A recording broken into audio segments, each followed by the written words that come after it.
finally got the strap I've always wanted for the Marine Master 300, and perhaps others might find it interesting. This is the Sinn 20mm silicone strap, and I've been looking for this for a long time. To give you a brief background, I've made quite a few videos on, and by the way, I'm sorry for the state of my fingers. It's the winter, plus my kitten has been very playful, so sorry for that. But regardless, I've made quite a few videos about this watch, and overall, one of the biggest drawbacks for me is its weight. It's a very heavy watch, and when you couple it with the original stainless steel bracelet, it becomes pretty unwieldy. And sure, you can get used to it after a while, but I've found it to be a limitation for me to wear it long term. Now, true, it comes with the urethane strap, but I've never been the biggest fan of that aesthetically and comfort-wise. Quite a while ago, I discovered there was a documented modification for the 600-meter spring drive, and that's to take the Sinn 22mm silicone strap made for the Sinn U1 and other divers, cut around the bezel locking mechanism on each side, use modified thinner spring bars, and boom, you have a seamless, mostly, obviously not the most accurate cuts, but for everyday use you don't notice it. And overall, you have this really seamless, almost custom made lightweight strap. And in this case, it's a titanium case, and when you throw in this silicone strap, it makes it a breeze to wear every day. And even though I had some concerns about the long-term durability of this thing is probably pushing somewhere between 7 and 8 years of pretty consistent wear. And knock on wood, it's really not given me any problem. So that's really the background of where I came from. Now, as far as the 20, these are really, really obscure because Sinn's most popular watches are 22mm, so it's really hard to find this. And I've been looking for a used one for a very long time. Brand new, these things are insanely expensive, and it's not something I ever felt comfortable buying. But on the used market, they're not terribly desirable, and I was able to buy it fairly cheap. Now, much like with the 22mm, you can't use Seiko fat spring bars because non-Seiko bracelets and bands, for the most part, don't accept them. So you have to use modified spring bars.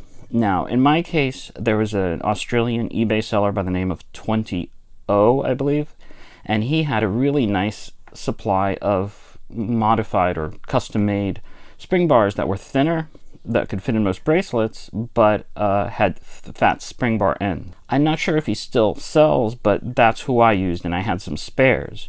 So those are the spring bars I used here. So that's fine. And if you look, it has just a wonderful, seamless, curved fit. I mean, if you didn't know any better, you would think this was made for this watch. And that's what I really always thought would happen, because the lug structure here and the case structure isn't unique in any way for a 20mm watch. So I had always assumed, obviously it was a risk, that the 20mm would fit seamlessly, and it does. So once you get past the spring bar hurdle, the next hurdle is the clasp. Now, on the 22mm, you can use the wonderful, wonderful Sinn 22mm clasp, and it's great. Unfortunately, since the thing is, I never handled this before, so I naively assumed that perhaps the bottom width would be the same. But no, it's not. Here's another one, and as you can see, that's not the same. Or that would help. So I had a problem. I didn't have too many clasps, 22mm clasps, that would accommodate this. So I was looking around, and I found my 22mm Omega mesh. And the Omega mesh has what's called a seatbelt clasp. Again, sorry about the state of my hands, my fingers. Anyway, hopefully you will tolerate it, as the content of the video is hopefully worthwhile. Anyway, so it has a seatbelt clasp. A seatbelt clasp because you pull this open like that. That releases the spring, and that's how you remove it. So conveniently, width-wise, it worked.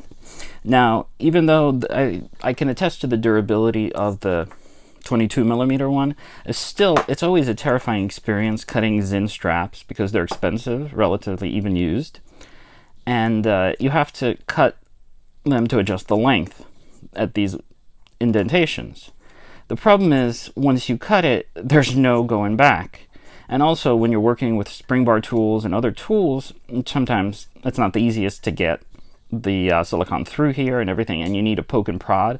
You need to be really careful because it's super easy to puncture this, and I don't know if you puncture it how much of an effect you'll have on the structural integrity. So it's always a very nerve-wracking experience dealing with this. But I'm happy to say, knock on wood, I didn't damage anything substantially, and I got it all assembled. Now the clasp end is here, the seatbelt buckle end is here, and you have that here. And this is quite old, so the scratches are not from this particular endeavor, but I have it set up as such. And when you put it on, this goes in here, and that's the way it is. And I think it looks pretty cool.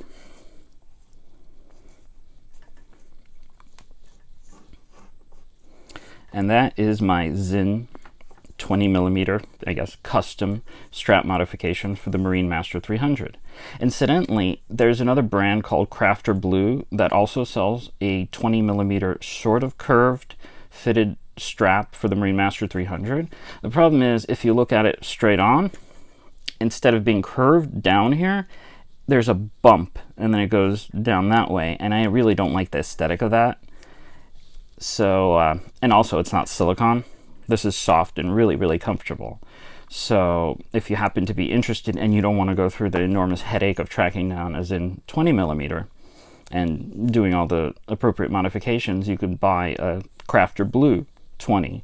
I don't think they accept fat spring bars either, but it's easier to obtain, but I just don't think the aesthetic is as nice. But, you know, your mileage will vary, of course. But that's been my experience, and I've been wearing it for a few days, and I'm extremely pleased. And now I can say I have my 2 Marine Master Sinn combos, and they're just really enjoyable. I don't dive or anything like that, so it's just for everyday wear, but I'm really, really pleased with them. And if you are a bit of a masochist and want to go through the effort of finding one, cutting one, modifying and everything, I can certainly say that the end result is worth the effort. And that's about it for this video, and as usual, thanks for watching.